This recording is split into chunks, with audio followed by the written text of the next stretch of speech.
আমি প্রথমে তারেক জিয়াকে ধন্যবাদ দেই। এই একটা জিনিস গত ১৬ বছরে আওয়ামী লীগ সরকার করতে পারে নাই।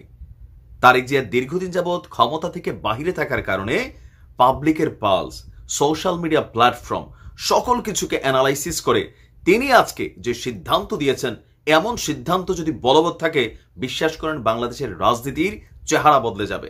আর আমাদের রাজনৈতিক দলগুলোর যে কম্পিটিশন, সেটা এরকম ভালো ভালোবার মাধ্যমে আসতে হবে। বাংলাদেশের ইতিহাসে আমি জানি না এর আগে এত সহজে এই ধরনের অ্যাকশন নিয়েছে কিনা।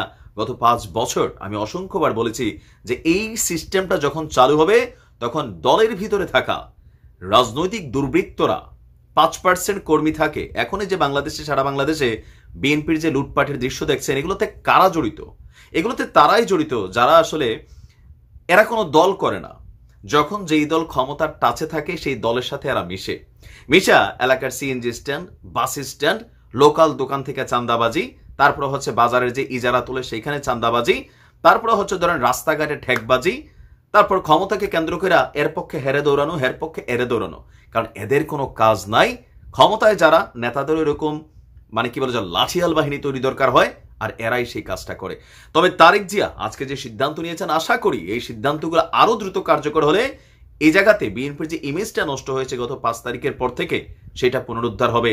নতুন মেসেজ, যারা কথায় কত অতিরিক্ত বিএনপি সাজেন এই মুহূর্তে। গেল ২-৩ দিন আগে আপনার ময়মনসিংহের ভালুকায় ব্যবসার সুষ্ঠু পরিবেশ তৈরিতে বাধা সৃষ্টি করায় দল থেকে বহিষ্কার করা হয়েছিল ফখরুদ্দিন আহমেদ বাচ্চু সহ ১৫-২০ জনের একটা গ্যাংকে। আর এই গ্যাংয়ের বিরুদ্ধে আমরা এতদিন দেখছি সারা বাংলাদেশে কি হয়, বহিষ্কার করে। But this is the first time BNP এমন সিদ্ধান্ত নিয়েছে।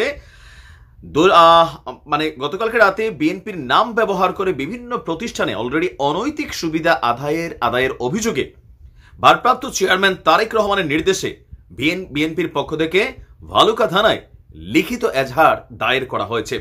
রাত 10:30টায় বিএনপির পক্ষে দলের যুগ্ম মহাসচিব সৈয়দ এমরান সালেহ প্রিন্স ভালুকা থানায় এই মামলাটি দায়ের করেছেন।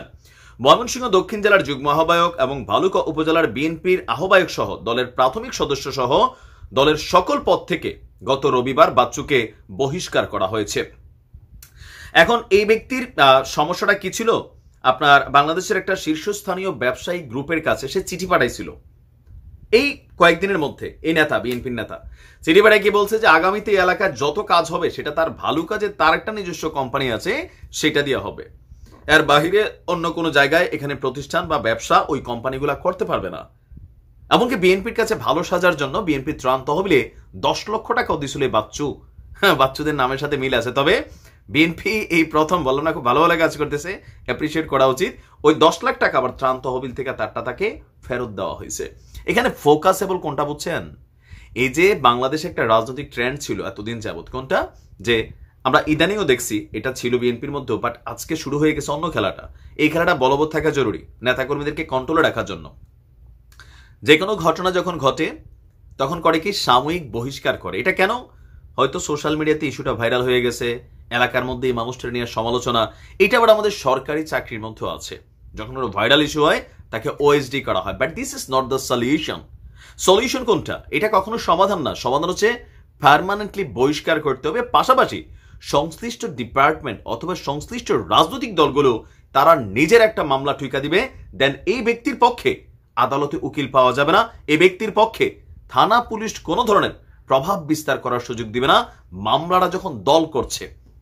নয়তো হয় কি, স্থানীয় থানার একজন লোকাল ওসি বা একজন এসআই যিনি মামলাটার তদন্ত কর্মকর্তা থাকেন প্রভাবিত হন। কারণ কি, যে অপরাধ যখন করছে, ঘটনাটার সমস্যা কিন্তু এলাকার তো বড় নেতার লোক অথবা নিজেই নেতা, তখন হয় কি যে মামলার ইনভেস্টিগেশন রিপোর্টের মাধ্যমে আদালত থেকে কদিন পরে বের হয়ে আসে।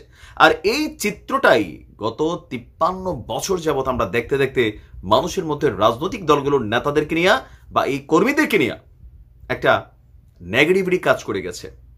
আর আজকে বিএনপি যখন এই সিদ্ধান্তটা নিয়েছে, বিশেষ করে আমি এতটা খুশি হয়েছি, কারণ দল আওয়ামী লীগ ক্ষমতায় থাকুক, বিএনপি থাকুক, জামাত থাকুক, ডাজেন্ট ফ্যাক্ট, মানুষের নিরাপত্তা থাকতে হবে।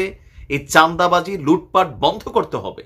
রাজনীতির পয়সা কামানোর যে সিস্টেম তৈরি করা হয়েছে, বিএনপিও আর আগে দুর্নীতি কম করে নাই, বাট এই দুর্নীতি কইরা বাংলাদেশ থেকে আউট হইয়া তারেক রহমান যে শিক্ষাটা নিছে, ইটস টাইম টু অ্যাপ্লাই, যা তিনি অর্জন করছেন 16 বছর। মার খাইছেন, রিমান্ডে গেছেন, দেশ ছাড়ছেন, এমনকি দূর থেকে বাংলাদেশকে দেখছেন। দেখার পরে তিনি বুঝতে পারছেন what is the pulse of public, জনগণ কি চায় সেটা তিনি এখন বুঝতে পারছেন। আর এই জন্যই সম্ভবত তিনি এই নির্দেশনাটা দিয়েছেন। তার এই নির্দেশনায় নতুন আরেকটা ডাইমেনশন তৈরি হবে। কোনটা? জামাত এবং বিএনপির রাজনীতিতে গেল কয়েকদিন যাবত যে বাতাসটা, এদিকে জামাত কিন্তু এরকম মোটামুটি হালাই ফেলছিল, এখন সেই বাতাসটা আস্তে আস্তে আস্তে আস্তে কিছুটা সোজা হওয়ার সুযোগ আছে। কেননা গত 5 তারিখের পরে আপনি যদি দেখেন জামাতের যে অ্যাক্টিভিটিসগুলা, বিএনপির অ্যাক্টিভিটিসগুলা, হাই কমান্ডরা ঠিক থাকলো, বাট গ্রাস লেভেলে, রুট লেভেলে, আপনার এলাকায়, আমার এলাকায়, আমি নিজের এলাকার কথা বলি, 2-4টা চোর বদমাইশ এরা পটপট পটপট শুরু করছে। দলকে ক্ষমতায় আসছে আগে থেকে প্রভাব প্রতিপত্তি, তো এরা এটা দৃশ্য দেখেছে। কিন্তু আমার এলাকাতে জামাতের লোক তারা ত্রাণ বিতরণে ব্যস্ত ছিল, বিএনপিরও ছিল, আলহামদুলিল্লাহ বিএনপিওর মানুষও করছে, আওয়ামী লীগের নেতারাও করছে। এমন না যে আমাদের এলাকায় আওয়ামী লীগও করে নাই, আমাদের এলাকায় আলহামদুলিল্লাহ যথেষ্ট শান্তি ছিল। কিন্তু ওই যে একটা শ্রেণী যারা চিন্তা করতেছে আসলে বাজার ইজাদার নিব, সিএনজি স্ট্যান্ডের পয়সাটা খামো, রাস্তাতে জিবির নামে টাকা খামো, এরা কিন্তু শুরু করে দিছিল। বিপরীতে জামাতের কোন রকম বদনাম কোনো গণমাধ্যমে, সোশ্যাল মিডিয়া প্ল্যাটফর্মে আপনি কিন্তু পান নাই। তো সেখানে বিএনপির একটা ইমেজ সংকট হয়েছিল। দেন ইটস টাইম টু কি বলা হয় যে রিফর্ম।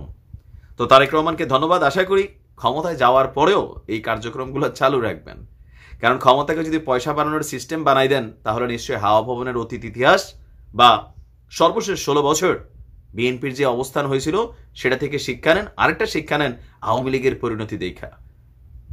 পতন সবারই আছে, বাট যে পতন থেকে শিক্ষা নেয়, ভুল থেকে শিক্ষা নেয়, সেটা হচ্ছে জরুরি। ভালো থাকুন। আসসালামু আলাইকুম।